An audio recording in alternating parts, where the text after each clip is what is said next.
everyone, it's Lindsay. Welcome back to another video.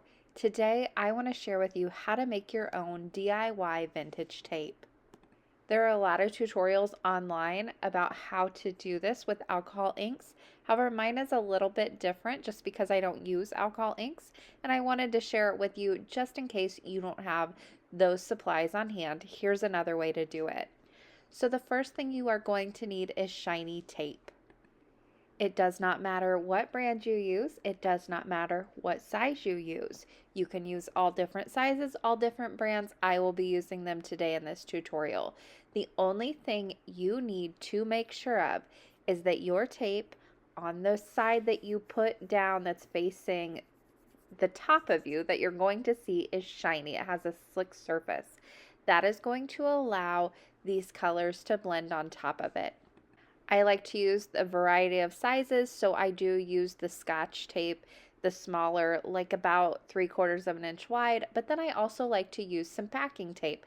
This just allows me to have different sizes to play with when I go and put this in my journaling.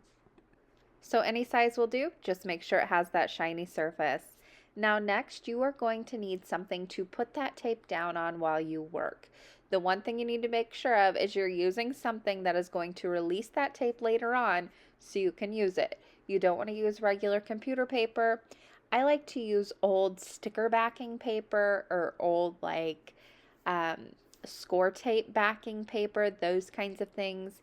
You can also use a page protector with just some computer paper in between so you can kind of see what you're doing. That releases the tape fairly well.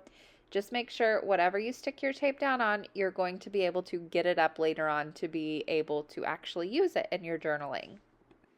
So you're also going to need something to add color to that tape. Most tutorials call for alcohol inks. I don't like them. I don't use them. I can't take the smell of them, so I use alcohol markers. First of all, I've got them on hand. They're fairly cheap online, and this gives me more control of where I put my colors and the colors I'm using. So I just happen to like this technique better, and it's what I had on hand to use. Next, you're going to need some alcohol, just regular isopropyl alcohol. You can buy it fairly cheap at your local drugstore, your local Walmart, Target, wherever. And then you're going to want to put that alcohol into a spray bottle. This is what is going to allow your colors to blend on top of that tape. I like to use it in the spray bottle just for more control and a finer mist. Something I didn't show either, you're going to need a small piece of scrap felt. Doesn't matter the color, doesn't matter the size, just a small piece of scrap felt. So what you want to do first is take your tape and start laying it down onto your backing paper. You can do small pieces, you can do large pieces, you can do different sizes. It's up to you. You can do a small batch of this, you can do a small piece of this, or you can do like I'm doing and fill the whole paper up. I like to work in large batches and just have this ready to go in a binder. So when I do want a piece of this tape, all I have to do is reach in, grab it, and rip off a section.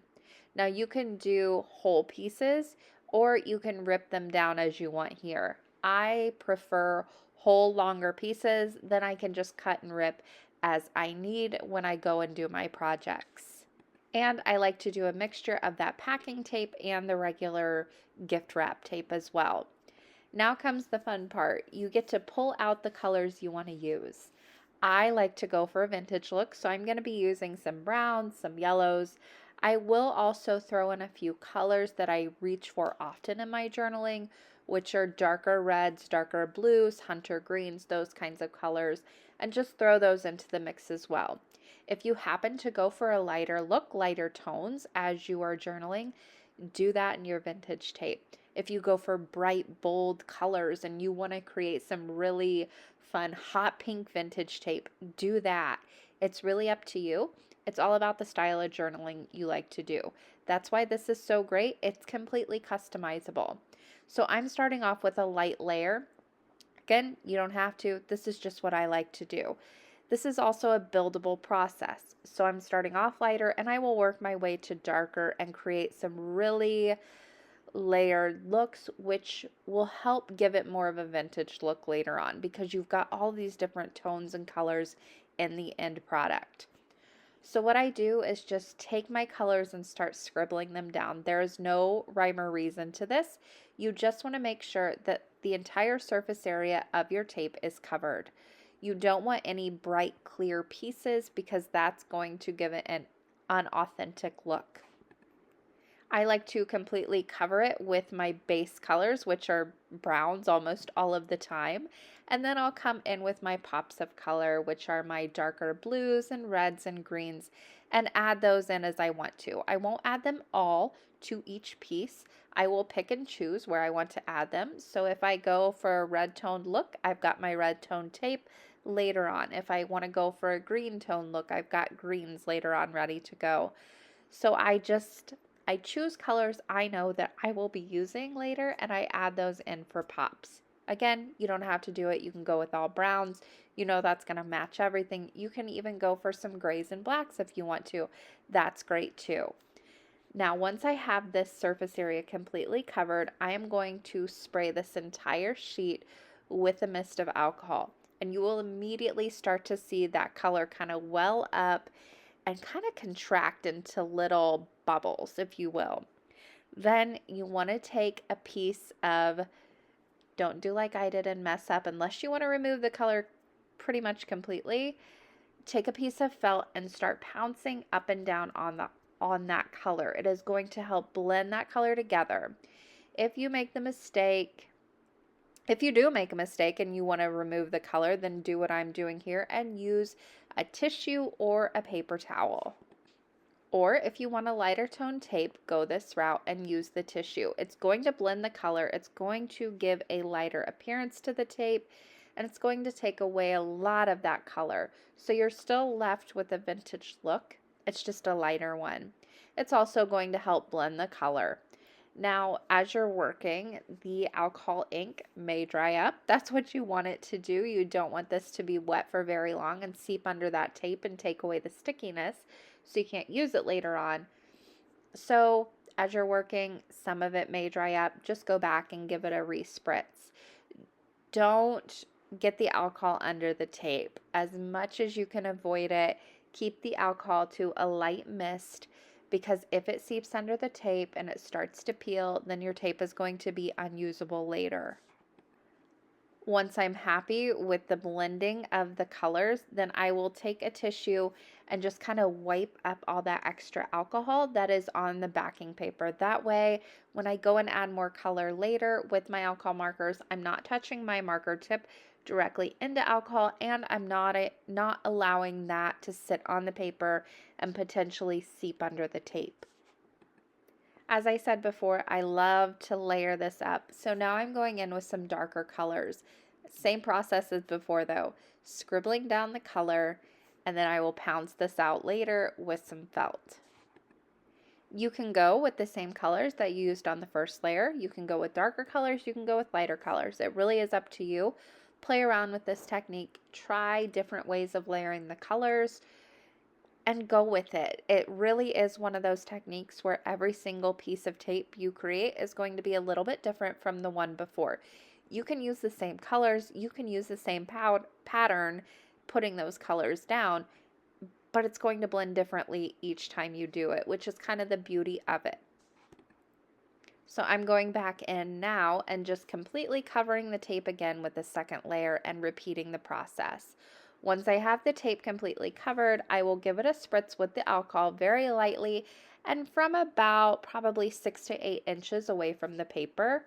Give it a good spritz, let that color sit for a minute and start to blend. You could even leave some of the alcohol to dry like this and create those little pockets of color. That creates a really almost cool veining look with the color, and it creates some of those really dark veins in the pattern. And then you could go back and layer on top of this, or you can continue blending and create a really soft, even look. As you let the alcohol dry, it will spread out just a little bit, but you'll still get some of those veins in there. But I am going to pounce mine out a little bit. Now this time I am using a piece of felt. This is going to blend your colors, but allow more to stay on the paper. It doesn't absorb the color as much as a paper towel or a tissue would. So keep that in mind as you go and you do this technique. You want a lighter look? Go with the paper towel to blend it out. You want a darker, more intense look? Go with a piece of felt to blend it out. Now at this point, I have a pretty good layer of color. It's pretty blended in there. It's looking great. I'm liking the way it looks, but there are just a few spots where I felt the color wasn't intense enough or the color had come off a little bit too much. So then I go back in with a marker and just strictly touch up those spaces. Now here's where I like to keep this with as little alcohol as possible to blend this out. And I take one of my blending tools. I don't buy the blending refills for alcohol markers, the little pieces of felt. I just get a large sheet of felt and cut it into little squares. It sticks perfectly fine to the blending tools. You don't need to go spend $10 on a little round piece of felt. Grab a 50-cent piece of felt and cut it up. It works just fine. I stick it onto that blending tool, spray the blending tool with the alcohol, and then pounce it on top to blend. I don't spray this directly with the alcohol. That's going to give the blending I want without taking up a bunch of that color or separating it a lot. Then once I'm happy with it, I clean up the backing paper with the tissue to remove. Any that is left will eventually dry, and it'll pretty much stick to anything you put it on, so you're not going to get a lot of transfer. And then I will store this in a page protector until I'm ready to use it. If you go and you scrape this, some of the color might come off. So I like to just pop it into a page protector. That way I know it is protected. You can layer these up as you want. The color isn't going to transfer. And then whenever you're ready to use, you just pop it out of the page protector and you can peel off a piece of tape. You can rip it, you can cut it, you can tear it in half. A lot of different things you can do with it until you're ready to use it. But here I had some already made. You can see it comes right off the backing paper, and then you can just use it how you wish. This is a great way to fix little rips that you may have in different pages or different items in your journal. You can even create little rips if you want to and use this to repair those rips. Here I have a little journaling card that I made from a stereograph. I gave it a little rip, and then I'll put this piece of tape right on top to make it look as if it's there to fix that rip.